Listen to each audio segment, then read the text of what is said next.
आपलं आपलं कोणत्याही क्षेत्रात जा, हे कुत्रे असतेच. तिकडे लक्ष न देताना आपली गाडी व्यवस्थित चालवली पाहिजे. आपली गाडी खड्ड्यात झाडावर जाणार नाही याची काळजी घेतली पाहिजे.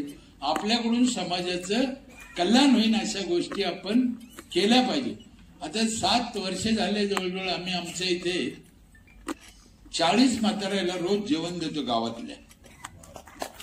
पंचायत मी नाही. माझं म्हणणं आहे म्हातारे लोक वृद्धाश्रमात नेऊन टाकल्यापेक्षा गावाला काय लय झाले की ते प्रत्येक गावाने अशा गोष्टी केल्या पाहिजे. GR मध्ये काय आहे याला महत्व नाही. सरपंच ठरवून तो कायदा आहे. आणि मी माझं नाही सांगत, ते घटनेतलं सांगतो मी. घटनेतलं एखाद्या सरपंचानं एक ग्रामसभेनं एखादा ठराव केला, तुम्हाला कधीही सांगतो त्याला उच्च न्यायालय सुद्धा तोडू शकत नाही. तो ठराव लोकांच्या कल्याणाचा पाहिजे. तुम्हाला एवढे अधिकार घटनेने दिलेले, लय उपकार आहे आपल्यावर घटनेचे.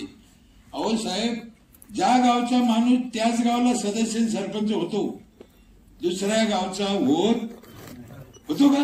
ही किती आनंदाची गोष्ट आहे. आणि आपण भांडणं करतो गावातल्या गावात. जर बाहेर गावचा सरपंच बसायची तरतूद असती तर ह्या आमदार लोकांना सारे मद्रासी आणून आपल्या बोकंडी बसले असते.